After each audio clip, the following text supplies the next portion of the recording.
দুনিয়ার কোনো কিছু হাসিল হয়ে যাওয়া এটা সফলতা নয়। একজন মুমিন মুসলিমের মর্যাদা আল্লাহর কাছে এক পাল্লায় যদি একজন মুমিন মুসলিমকে রাখেন, আরেক পাল্লায় পুরো পৃথিবীকে রাখেন। কেউ যদি পুরো পৃথিবীকে ধ্বংস করে দেয়, এটা আল্লাহর কাছে অত বড় অপরাধ নয়। একজন মুমিনকে যদি কেউ হত্যা করে, এটা যত বড় অপরাধ।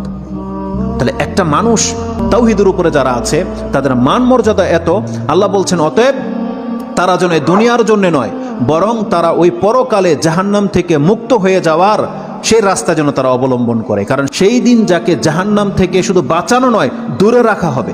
ওয়াউদখিলাল জান্নাহ, আর যাকে জান্নাতে প্রবেশ করিয়ে দেওয়া হবে, আল্লাহ বলছেন ফাকাদ ফাজ, এই হলো সফল কাম।